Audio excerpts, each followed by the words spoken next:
Hello friends, कैसे हैं आप सब लोग। चलिए आज हम स्टार्ट करने जा रहे हैं अपनी क्लास नंबर 22 और chapter number 9 access demand and efficient demand आपका कंटिन्यूशन में चल रहा है। इससे पहले हमने क्लास नंबर 20 और क्लास नंबर 21 में दो टॉपिक पढ़े थे। क्लास नंबर 21 में हमने पढ़ा था एक्सेस डिमांड और क्लास नंबर 22 में पढ़ा था हमने क्लास नंबर 20 में पढ़ा था एक्सेस डिमांड और क्लास नंबर 21 में पढ़ा था हमने डेफिशिएंट डिमांड। एक्सेस डिमांड में हमने ये पढ़ा था कि कौन कौन से ऐसे रीज़न है जिसकी वजह से एक्सेस डिमांड जनरेट होती है। ठीक है, उसके रीज़न पढ़े थे हमने, इम्पैक्ट पढ़े थे। एक्सेस डिमांड जो होती है वो किसी भी कंट्री की इकोनॉमी के लिए रिक्वायर्ड सिचुएशन नहीं होती, क्योंकि एक्सेस डिमांड का मतलब ये होता है कि जो आपकी प्लान्ड एग्रीगेट डिमांड है उससे एक्चुअल एग्रीगेट डिमांड ऊपर जा रही है। मतलब रियलिटी में जो एग्रीगेट डिमांड है वो प्लान्ड एग्रीगेट डिमांड से ऊपर जा रही है। जैसा आपने एग्रीगेट डिमांड के बारे में सोचा था कि लोग इतना डिमांड करेंगे, डिमांड कहीं ज़्यादा उससे ऊपर जा रही है, तो उससे क्या होता है, कंट्री में ना इन्फ्लेशनरी सिचुएशन पैदा होती है। इन्फ्लेशनरी का मतलब होता है जहाँ पर चीज़ों के दाम महंगे हो जाते हैं। क्यों? क्योंकि लोग डिमांड ज़्यादा कर रहे हैं और कंपनी के पास सप्लाई करने के लिए वो चीज़ें हैं नहीं। तो इसलिए कंपनी क्या करती है, एग्रीगेट डिमांड को प्रपोर्शनेट बेसिस पर मेंटेन करने के लिए कि सभी की ज़रूरतें पूरी हों, तो वो चीज़ों को महंगा कर देती है। जिससे क्या होता है कि जो लोग हैं वो लिमिटेड चीज़ों को ही कंजम्पशन करते हैं। जहाँ वो चीज़ें लेना चाहेंगे, मान लीजिए 2 चीज़ें खरीदना चाहते हैं, वहाँ पर वो 1 यूनिट परचेज़ करना चाहेंगे, तो वो अपनी कंजम्पशन को स्लो कर देते हैं। इसलिए क्या होता है कि इकोनॉमी में चीज़ें क्या होती हैं, महंगी हो जाती हैं और उसका असर जो होता है वो एक एवरेज मिडिल क्लास फैमिली के ऊपर बहुत असर पड़ता है उसका, क्योंकि उनकी सेविंग्स बहुत कम होती है। वो डेली वेज अर्नर होते हैं, डेली उनको अपने वेज अर्निंग के ऊपर डिपेंड रहना पड़ता है। और फिर उसके बाद हमने पढ़ा था क्लास नंबर 21 में डेफिशिएंट डिमांड। डेफिशिएंट डिमांड भी किसी भी कंट्री के लिए एक रिक्वायर्ड सिचुएशन नहीं होती, क्योंकि डेफिशिएंट डिमांड का मतलब होता है कि जो आपकी एक्चुअल एग्रीगेट डिमांड है, जो आपकी एक्चुअल एग्रीगेट डिमांड है वो आपकी प्लान्ड एग्रीगेट डिमांड से नीचे जा रही है। इसका मतलब कंपनी ने माल प्लान कर लिया तैयार करने का, लेकिन लोग कंजम्पशन नहीं कर रहे हैं, लोगों की कंजम्पशन पावर नहीं है, लोग कंजम्पशन नहीं करना चाहते। तो उससे होता क्या है कि जो इकोनॉमी ने, जो प्रोड्यूसर हैं, उन्होंने जो एम्प्लॉयमेंट लेवल सोचा था, जो प्रोडक्शन का लेवल सोचा था, एम्प्लॉयमेंट का लेवल सोचा था, वो गिर जाता है और जिससे कंट्री को अनएम्प्लॉयमेंट फेस करना पड़ता है। कंट्री के लोगों को अनएम्प्लॉयमेंट फेस करना पड़ता है। इनवॉलेंटरी अनएम्प्लॉयमेंट आ जाता है कि लोग जॉब करना चाहते हैं लेकिन उनको जॉब नहीं मिल पाती। तो ये होती है डिफ्लेशनरी सिचुएशन। तो एक कंट्री के लिए ना तो डेफिशिएंट डिमांड, ना ही एक कंट्री के लिए एक्सेस डिमांड, ना ही डेफिशिएंट डिमांड रिक्वायर्ड नहीं होती। एक्सेस डिमांड से इन्फ्लेशन होता है और डेफिशिएंट डिमांड से अनएम्प्लॉयमेंट फेस करना पड़ता है। तो चलिए आज के इस चैप्टर में, आज की इस क्लास में हम पढ़ेंगे how to control the excess and how to control the excess demand and deficient demand. तो आज हम मेजर पढ़ेंगे कि किस तरीके से हम एक्सेस डिमांड और डेफिशिएंट डिमांड को कंट्रोल कर सकते हैं। एक्सेस डिमांड और डेफिशिएंट डिमांड को कंट्रोल करने के लिए जो हमारा गवर्नमेंट सेक्टर है वो हमारा आगे स्टेप लेता है, आगे आता है, और वो आगे आकर गवर्नमेंट सेक्टर मदद करता है एक्सेस डिमांड और डेफिशिएंट डिमांड को कंट्रोल करने में। तो जो गवर्नमेंट बॉडी होती है, जिसमें गवर्नमेंट बॉडी में हमारी 2 बॉडीज़ आती हैं, जिसमें एक तो हमारी सेंट्रल गवर्नमेंट जो हमारी केंद्र सरकार होती है, जैसे कांग्रेस हो गया, बीजेपी सरकार हो गई, और एक हमारा सेंट्रल गवर्नमेंट जो एपेक्स सेंट्रल बैंक जो होता है, जो एपेक्स बैंक होता है कंट्री का, जिसको हम आरबीआई के नाम से भी जानते हैं। तो ये दोनों सेंट्रल गवर्नमेंट और सेंट्रल गवर्नमेंट और सेंट्रल बैंक मिलकर क्या करते हैं, इनकी अपनी अपनी एक पॉलिसी होती है। उस पॉलिसी को फॉलो करके ये एक्सेस डिमांड और डेफिशिएंट डिमांड को कंट्रोल करते हैं। सेंट्रल गवर्नमेंट की जो पॉलिसी होती है उसका नाम है फिस्कल पॉलिसी, और जो सेंट्रल बैंक जो पॉलिसी यूज़ करता है उसका नाम है मॉनेटरी पॉलिसी। हिंदी में मॉनेटरी पॉलिसी को बोला जाता है मौद्रिक नीति, और सेंट्रल गवर्नमेंट की जो फिस्कल पॉलिसी होती है उसको बोला जाता है राजकोषीय नीति। सबसे पहले हम फिस्कल पॉलिसी का मीनिंग समझ लेते हैं। फिस्कल पॉलिसी में बेसिकली क्या आता है कि गवर्नमेंट जितना भी एक्सपेंडिचर करती है, जितनी भी स्पेंडिंग करती है, जितना भी खर्चा करती है कंट्री में, ठीक है, चाहे वो आपका इंडस्ट्री पे करती हो या सोशल या इकोनॉमिकल एक्टिविटीज़ पे करती हो, ठीक है, और उसके बदले में गवर्नमेंट लोगों से पैसा भी, रेवेन्यू भी अर्न करती है, कंट्री में रेवेन्यू भी अर्न करती है। तो गवर्नमेंट का जो खर्च करने का जो तरीका होता है वो होता है इकोनॉमिक एक्टिविटी और सोशल एक्टिविटी पे, और जो गवर्नमेंट का अर्न करने का जो तरीका होता है वो होता है टैक्सेस के ज़रिए गवर्नमेंट को रेवेन्यू होती है। तो टैक्सेस के ज़रिए और गवर्नमेंट स्पेंडिंग, गवर्नमेंट अपने खर्चों के ज़रिए एक्सेस डिमांड और डेफिशिएंट डिमांड को कंट्रोल करने की कोशिश करती है, जिसको हम फिस्कल पॉलिसी बोलते हैं। और मॉनेटरी पॉलिसी में जो सेंट्रल गवर्नमेंट होती है, जो आरबीआई होती है, वो क्या करती है, एक तो मनी सप्लाई, जो कंट्री में जो पेपर करेंसी होती है, जो करेंसी प्रिंट की जाती है, करेंसी इशू की जाती है, मनी सप्लाई की जाती है, उसमें चेंजेस करके वो कंट्रोल करती है एक्सेस और डेफिशिएंट डिमांड को। और जो मार्केट में जो अवेलेबिलिटी होती है क्रेडिट की, मतलब जो बोरोइंग पावर होती है, जो बोरोइंग सिचुएशन होती है मार्केट में, जिन लोगों को लोन मिलता है, जो मार्केट में जो कमर्शियल बैंक लोगों को लोन देते हैं, उन लोन को प्रोवाइड करने में आरबीआई का रोल होता है। आरबीआई की तरफ से इशू किया जाता है कि किस तरीके से क्रेडिट मार्केट में देना है या नहीं देना।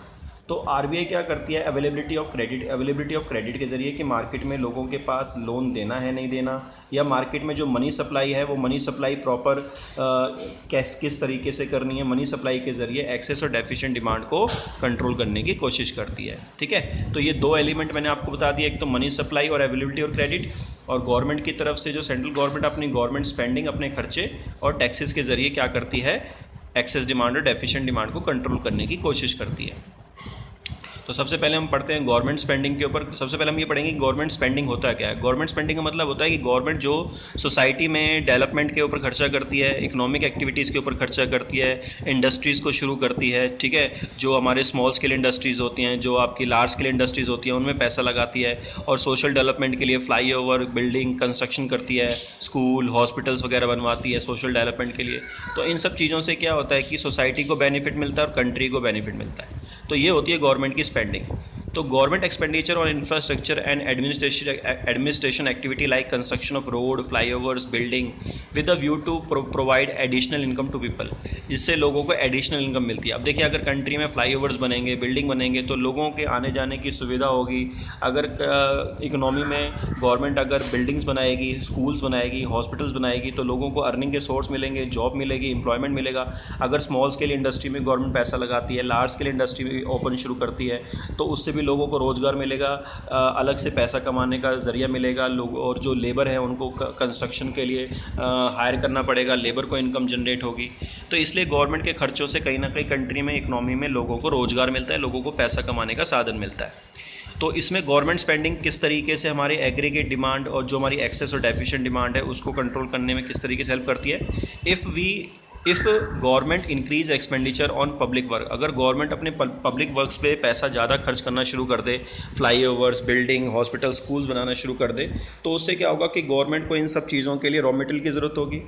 इन सब चीज़ों के लिए, रॉ मटेरियल के लिए इनको क्या चाहिए होगा, जो हमारे जो सेक्टर्स हैं, फॉर्म सेक्टर हो गए, उनसे उनको क्या करना पड़ेगा, कंजम्पशन के लिए रॉ मटेरियल की डिमांड करनी पड़ेगी।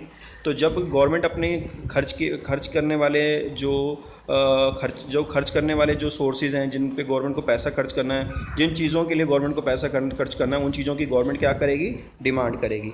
तो जैसे गवर्नमेंट की स्पेंडिंग बढ़ेगी तो गवर्नमेंट की कंजम्पशन बढ़ेगा, गवर्नमेंट का कंजम्पशन बढ़ेगा तो कंजम्पशन के लिए डिमांड बढ़ेगी। तो इसलिए गवर्नमेंट की स्पेंडिंग बढ़ने से गवर्नमेंट क्या कर सकती है, एग्रीगेट डिमांड को कंट्रोल कर सकती है। तो कंट्री में जो डेफिशिएंट सिचुएशन होती है, डेफिशिएंट डिमांड की, वो गवर्नमेंट की स्पेंडिंग के बढ़ाने से डेफिशिएंट डिमांड को कंट्रोल किया जा सकता है। कंट्री में जो डिमांड कम चल रही है, कंट्री में जो एग्रीगेट डिमांड कम है, उसको बढ़ाने के लिए गवर्नमेंट अपने खर्चों को बढ़ा दे, तो उससे क्या होगा, डेफिशिएंट डिमांड आपके इक्विलिब्रियम लेवल पर आ जाएगी। अगर कंट्री में सिचुएशन है एक्सेस डिमांड की, बहुत ज़्यादा डिमांड चल रही है, बहुत ज़्यादा डिमांड चल रही है, कंजम्पशन की डिमांड ज़्यादा हो रही है, तो गवर्नमेंट क्या कर देगी, अपने खर्चों को कम करना शुरू कर देगी। जिस तरीके से पब्लिक वेलफेयर पे पैसा लगाएगी, तो पब्लिक वेलफेयर के लिए जो पैसा खर्च करना का प्लान किया गवर्नमेंट ने, उसको थोड़ा कम कर देगी। गवर्नमेंट की स्पेंडिंग कम होने से क्या हो जाएगा कि गवर्नमेंट की स्पेंडिंग कम होने से क्या होगा कि गवर्नमेंट की जो कंजम्पशन के लिए डिमांड है वो कम हो जाएगी। तो कहीं ना कहीं अल्टीमेटली जो हमारी बढ़ती हुई एग्रीगेट डिमांड है, वो गवर्नमेंट की स्पेंडिंग के कम होने से एग्रीगेट डिमांड रिड्यूस हो जाएगी, जिससे एक्सेस डिमांड कंट्रोल में आ जाएगी। तो ये था गवर्नमेंट स्पेंडिंग, जिसके ज़रिए हम एक्सेस डिमांड और डेफिशिएंट डिमांड को कंट्रोल कर सकते हैं। एक छोटा सा क्विक रिव्यूज़ और दे देता हूँ। आप गवर्नमेंट स्पेंडिंग को बढ़ा दीजिए तो डेफिशिएंट डिमांड कंट्रोल हो जाएगी। आप गवर्नमेंट स्पेंडिंग को गिरा दीजिए तो जो एक्सेस डिमांड है वो कंट्रोल हो जाएगी। उसके बाद है taxes. During the deficient demand government reduce the rate of taxes. अगर मान लीजिए कंट्री में डेफिशिएंट डिमांड है, लोगों के पास कंजम्पशन करने के लिए पैसा नहीं है, ठीक है, लोग कंजम्पशन नहीं करना चाह रहे हैं, तो उस केस में आप टैक्सेस के रेट गिरा दीजिए। टैक्सेस के रेट गिराने से क्या होगा कि लोगों को कम टैक्स गवर्नमेंट को देना पड़ेगा। लोगों को जब कम टैक्स गवर्नमेंट को देना पड़ेगा तो लोगों की सेविंग बढ़ जाएगी। लोगों की सेविंग बचेगी तो लोगों की जो डिस्पोजेबल इनकम है वो बढ़ेगी। डिस्पोजेबल इनकम वो इनकम होती है जिस इनकम को पब्लिक खर्च करती है अपना कंजम्पशन के ऊपर। तो टैक्सेस के कम होने से जो लोगों की डिस्पोजेबल इनकम होती है वो बढ़ जाती है और लोग खर्च करना ज़्यादा शुरू कर देते हैं। इसीलिए गवर्नमेंट को अगर डेफिशिएंट डिमांड की सिचुएशन में उसको कंट्रोल करना है, मतलब डिमांड को बढ़ाना है, तो टैक्सेस को कम कर दीजिए, लोगों की सेविंग बढ़ जाएगी, लोगों की डिस्पोजल इनकम बढ़ जाएगी, तो लोग खर्च करना भी ज़्यादा शुरू कर देंगे। अगर लगता है कि कंट्री में एक्सेस डिमांड है, लोग ज़्यादा डिमांड कर रहे हैं कंजम्पशन की, तो टैक्स के रेट बढ़ा दो। टैक्स के रेट बढ़ाने से क्या होगा कि लोगों की जो इनकम है वो गिर जाएगी, डिस्पोजल इनकम भी गिर जाएगी, तो लोग कंजम्पशन करना बंद कर देंगे, जिससे हमारी एक्सेस डिमांड कंट्रोल में आ जाएगी। चलिए अब हम पढ़ेंगे सेंट्रल बैंक की मॉनेटरी पॉलिसी के बारे में, मतलब आरबीआई की मॉनेटरी पॉलिसी के बारे में, जिसमें वो मनी सप्लाई के ज़रिए एक्सेस डिमांड और डेफिशिएंट डिमांड को कंट्रोल करने की कोशिश करता है। मनी सप्लाई का पहले आप मतलब समझ लीजिए। मनी सप्लाई का मतलब क्या होता है? मनी सप्लाई का मतलब होता है availability of fund, availability of money in the economy at a particular point of time. एक पर्टिकुलर स्पेसिफिक टाइम पर कंट्री की इकोनॉमी में, मार्केट में कितना फ़ंड अवेलेबल है, कितना मनी सर्कुलेट हो रही है, उसे हम मनी सप्लाई बोलते हैं। अब ये मनी जो सप्लाई है, इसके ऊपर गवर्नमेंट का कंट्रोल होता है, आरबीआई का कंट्रोल होता है, सेंट्रल बैंक का।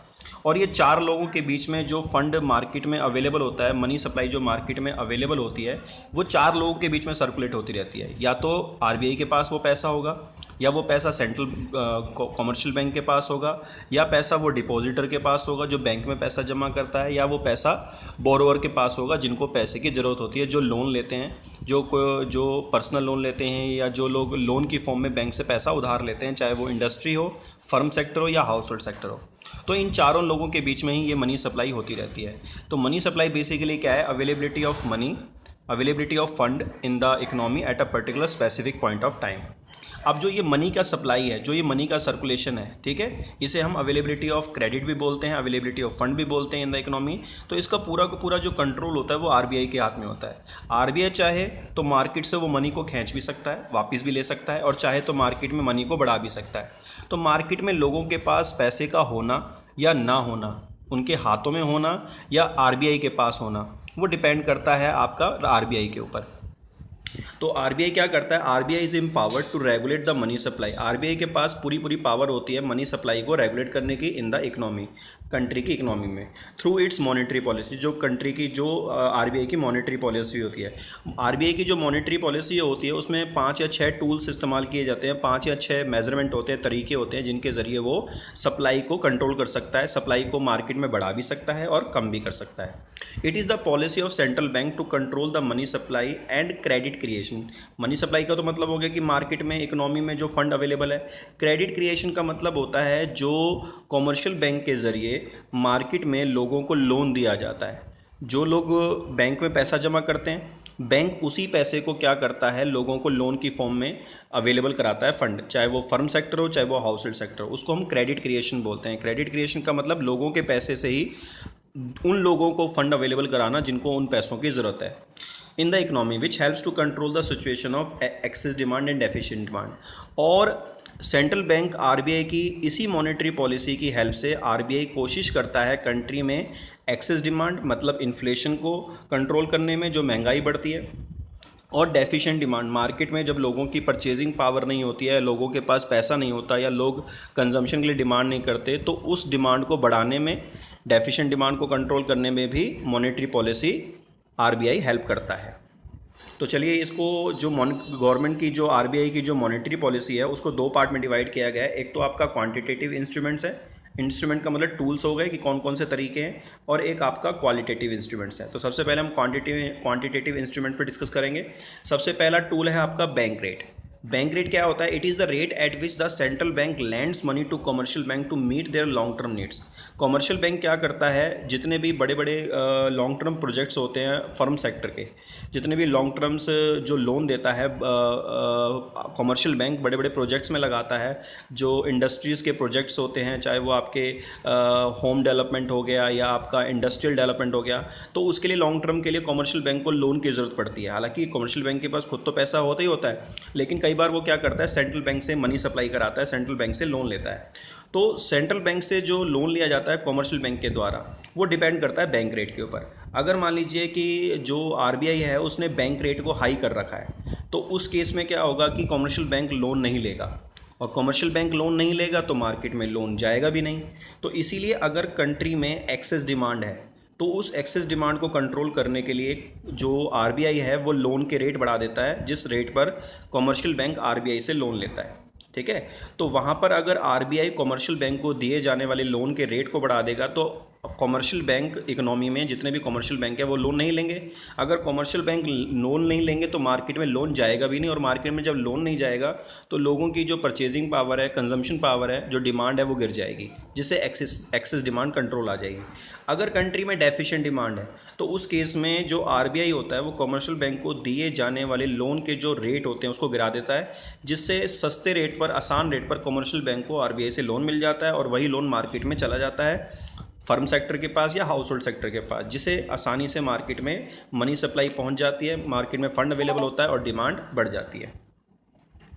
उसके बाद नेक्स्ट है आपका ओपन मार्केट ऑपरेशन। ये ओपन मार्केट ऑपरेशन है बेसिकली आरबीआई चलाता है। ओपन मार्केट ऑपरेशन में क्या होता है कि जो आरबीआई होता है वो कमर्शियल बैंक को इनवाइट करता है कि वो अपनी तरफ से कुछ बॉन्ड सेल करने जा रहा है कमर्शियल बैंक को। इसका मतलब आरबीआई इनवाइट करता है कमर्शियल बैंक्स को कंट्री के कि हम आपको बॉन्ड सेल कर रहे हैं। बॉन्ड सेल करने का मतलब हम आपसे कॉन्ट्रैक्ट कर रहे हैं कि आपके पास जितना भी डिपॉजिट्स का पैसा है वो आप हमें दे दो, हम आपको उसके ऊपर ब्याज देंगे। तो जो जितने भी कंट्री में कमर्शियल बैंक होते हैं या तो वो पैसा हाउस होल्ड या फर्म सेक्टर को लोन देते हैं, कई बार वो उस पैसे को आरबीआई को लोन दे देते हैं, आरबीआई के बॉन्ड्स खरीद लेते हैं, आरबीआई की सिक्योरिटीज़ खरीद लेते हैं, मतलब आरबीआई के आरबीआई में इन्वेस्टमेंट कर देते हैं, आरबीआई को इन्वेस्ट कर देते हैं। तो अगर मान लीजिए मार्केट में एक्सेस डिमांड है, मार्केट में एक्सेस डिमांड की सिचुएशन आ रही है, एक्सेस डिमांड की सिचुएशन निकल कर आ रही है, तो उस केस में जो आरबीआई होता है वो अपने इंस्ट्रूमेंट्स को, अपनी सिक्योरिटीज़ को मार्केट में सेल करता है। तो जब वो आरबीआई अपनी सिक्योरिटीज़ को, बॉन्ड्स को, गवर्नमेंट सिक्योरिटी को ओपन मार्केट में कमर्शियल बैंक को सेल करेगा, तो कमर्शियल बैंक क्या करेगा, उसमें अपना जितना भी पैसा है कमर्शियल बैंक के पास वो उसमें इन्वेस्ट कर देगा। तो कमर्शियल बैंक के पास पैसा कम हो जाएगा। जब कमर्शियल बैंक के पास पैसा ही नहीं होगा तो मार्केट में पैसा जाएगा नहीं लोन की फॉर्म में। तो इसीलिए जब गवर्नमेंट ये देखती है कि कंट्री में एक्सेस, जब आरबीआई को ऐसा लगता है कि कंट्री में एक्सेस डिमांड है, जब आरबीआई को ऐसा लगता है कि कंट्री में एक्सेस डिमांड है, तो आरबीआई क्या करती है, sale of security to reduce commercial bank reserve. Commercial bank के रिजर्व को कम करने के लिए, कमर्शियल बैंक के पास जो फंड अवेलेबल है उसको कम करने के लिए वो अपनी सिक्योरिटी को कमर्शियल बैंक को सेल कर लेती है, कमर्शियल बैंक के साथ कॉन्ट्रैक्ट करती है कि आप हमें पैसा दें। जब कमर्शियल बैंक आरबीआई को पैसा दे देगा तो मार्केट में पैसा जाएगा नहीं और एक्सेस डिमांड कंट्रोल हो जाएगी। उसके बाद अगर आरबीआई को ऐसा लगता है कि मार्केट में फ़ंड की बहुत लैक ऑफ फंड है, फंड अवेलेबल नहीं है मार्केट में, डेफिशिएंट डिमांड की सिचुएशन है, ठीक है, और अनएम्प्लॉयमेंट बढ़ रहा है, तो उसको कंट्रोल करने के लिए आरबीआई क्या करता है, जो सिक्योरिटीज़ उसने कमर्शियल बैंक को सेल की होती हैं, कमर्शियल बैंक से जो आरबीआई ने पैसा लिया होता है इन्वेस्टमेंट के लिए, वो आरबीआई क्या करता है, अपनी सिक्योरिटीज़ को वापस परचेज कर लेता है और कमर्शियल बैंक को उससे लिया हुआ पैसा कमर्शियल बैंक को आरबीआई वापस कर देता है। तो जब कमर्शियल बैंक का आरबीआई को दिया हुआ पैसा इन्वेस्टमेंट के तौर पर, जब वो पैसा कमर्शियल बैंक के पास वापस आ जाता है sale of security, purchase of security करने से। परचेज ऑफ सिक्योरिटी का मतलब होता है कि जो कमर्शियल बैंक ने आरबीआई की सिक्योरिटीज़ परचेज की हैं, आरबीआई उन्हें वापस उनको खरीद रहा है, वापस ले रहा है। आरबीआई ने जो कमर्शियल बैंक को सेल की है सिक्योरिटी, अब आरबीआई उन्हें वापस ले रहा है। जब आरबीआई अपनी सिक्योरिटी वापस लेगा तो जो आरबीआई ने कमर्शियल बैंक से पैसा लिया है वो वापस कर देगा। तो जब कमर्शियल बैंक के पास पैसा आ जाएगा तो कमर्शियल बैंक मार्केट में लगा देगा, जिससे मार्केट में जो लोगों की परचेजिंग पावर कम हुई पड़ी है, लोगों के पास पैसा नहीं है, वो पैसा मार्केट में आने के बाद लोगों की डिमांड बढ़ जाएगी, जिससे डेफिशिएंट डिमांड कंट्रोल हो जाएगी। तो ये हो गया आपका बैंक रेट और ओपन मार्केट ऑपरेशन। अब उसके बाद आपका नेक्स्ट टॉपिक है क्वांटिटेटिव मेजर में ही legal reserve requirement. Legal reserve requirement का मतलब होता है कि जो आरबीआई होता है वो हर कमर्शियल बैंक के फ्यूचर को सिक्योर करने के लिए उन्हें सलाह देता है कि एक लॉ भी, सलाह नहीं मतलब एक लॉ बना दिया गया है कि जो जितने भी कमर्शियल बैंक कंट्री में हैं वो अपने ग्राहकों से, अपने कस्टमर से लिए गए जितने भी डिपॉजिट्स के पैसे हैं, उन डिपॉजिट्स के पैसों का एक पर्टिकुलर रेशो, एक पर्टिकुलर परसेंटेज अमाउंट हमेशा बचा के रखेगा फ्यूचर को सिक्योर करने के लिए, ताकि फ्यूचर में कभी भी पैसों की कमी हो तो उस बचाए हुए पैसे से आप कस्टमर की नीड को पूरा कर सकें।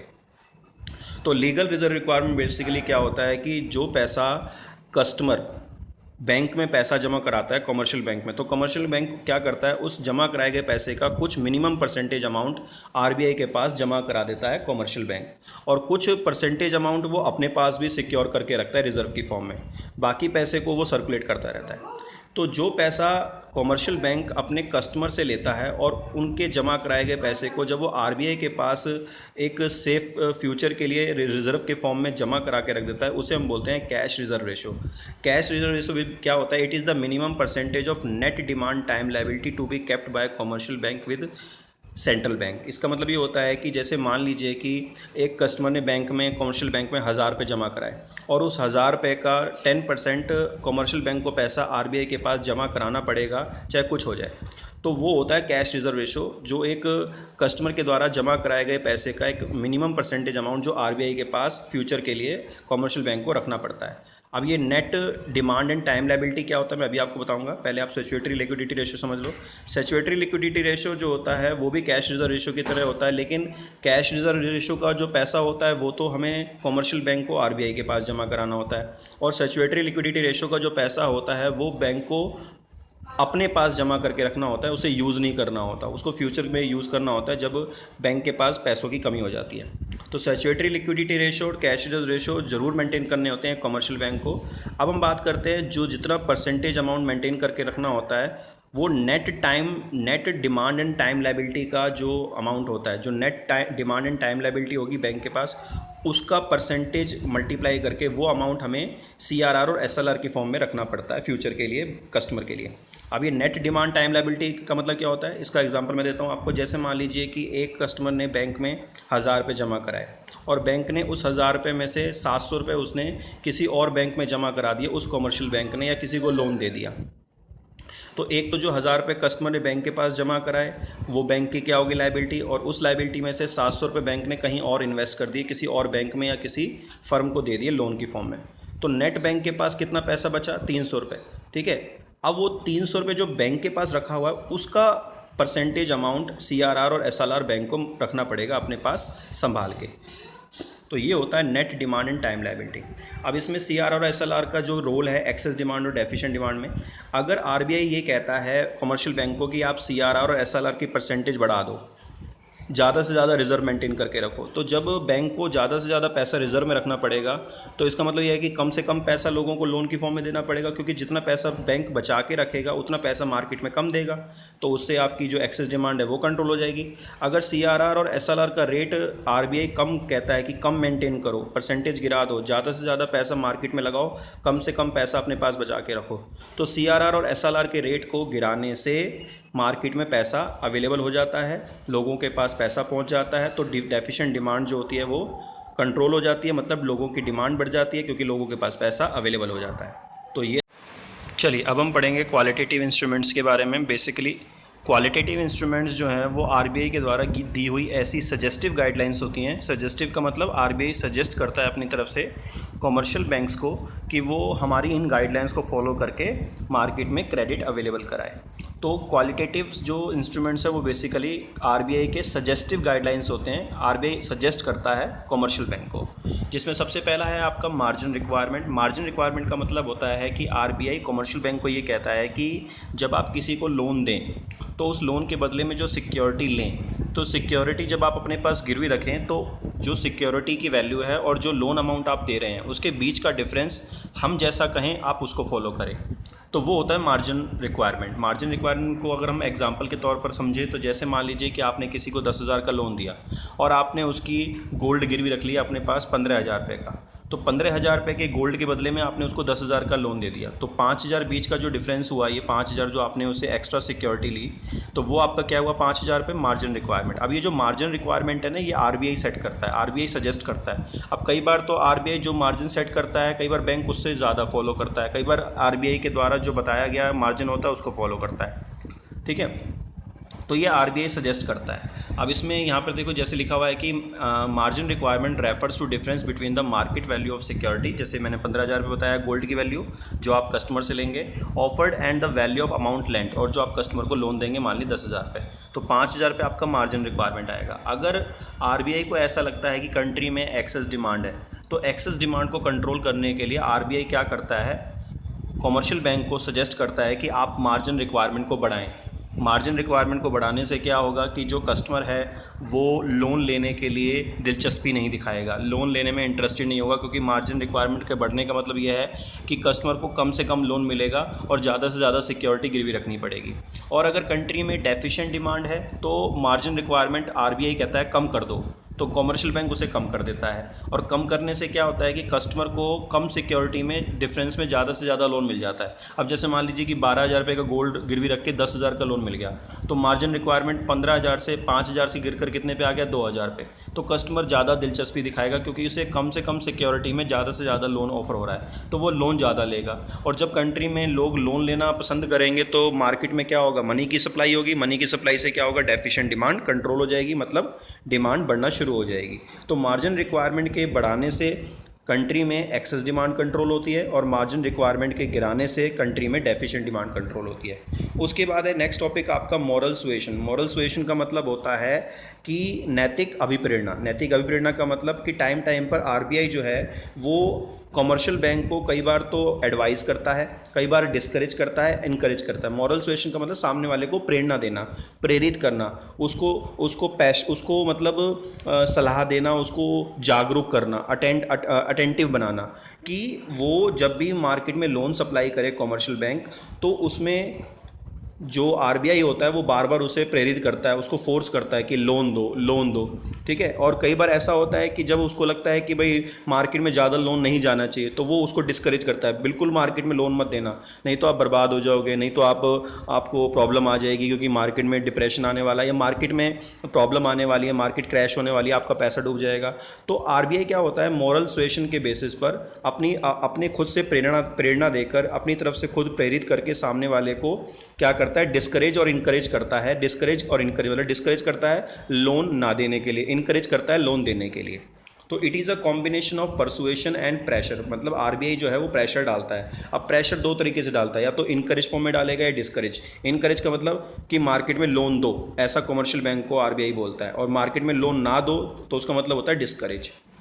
तो central bank applies through discussion, letter, speeches. और ये मार्केट में और जो कमर्शियल बैंक के पास ये मैसेज होता है, आरबीआई कैसे पहुंचाता है, लेटर के ज़रिए, या कमर्शियल बैंक के जो बड़े बड़े हेड होते हैं, जैसे एचडीएफसी बैंक हो गया, आईसीआईसी, बड़े बड़े जो बैंक्स हैं कंट्री में, उनके जो मैनेजर हैं उनसे बातचीत करके, ठीक है, उनको हिंट दे के कि हाँ भाई मार्केट में आप लोन दो, मार्केट में लोगों को पैसे की ज़रूरत है, आपको फ़ायदा होगा।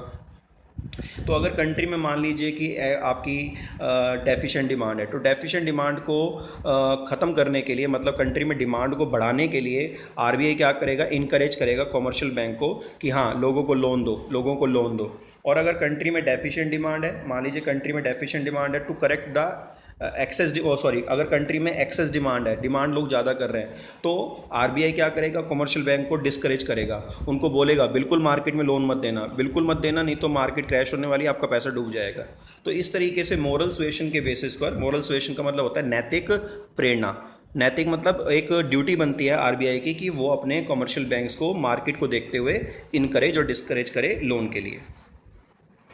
अगला टॉपिक है आपका इसी में ही, क्वालिटेटिव इंस्ट्रूमेंट्स में selective credit control. Selective credit control का मतलब होता है कि गवर्नमेंट ये चाहती है कि अगर मार्केट में एक्सेस डिमांड है या डेफिशिएंट डिमांड है, तो उस केस में जो कमर्शियल बैंक्स हैं, आरबीआई उनको क्या करता है, उनको डायरेक्शन देता है कि आप इस प्रोजेक्ट में पैसा मत लगाना। मान लीजिए कंट्री में एक्सेस डिमांड है, तो एक्सेस डिमांड के केस में गवर्नमेंट क्या चाहेगी, आरबीआई चाहेगा कि भाई एक्सेस डिमांड कम हो जाए। एक्सेस डिमांड कैसे कम होगी, जब मार्केट में पैसा नहीं जाएगा। अब मार्केट में पैसा कब नहीं जाएगा, जब कमर्शियल बैंक नहीं देगा।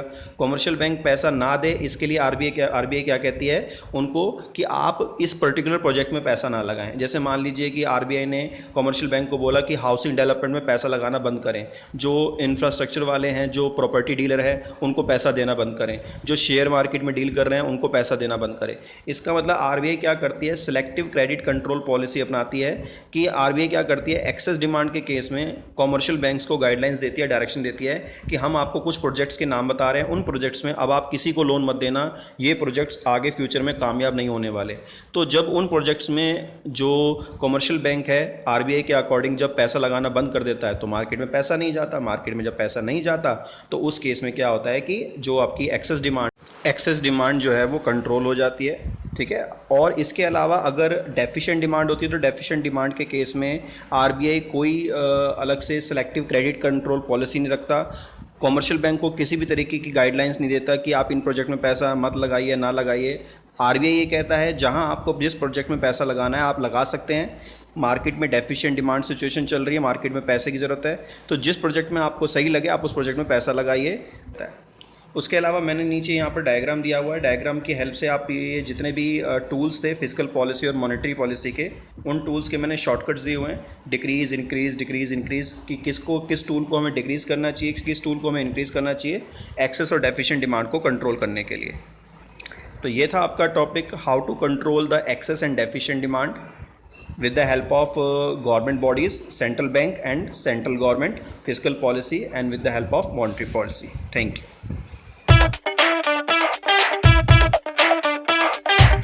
Subscribe now and press the bell icon. Never miss an update.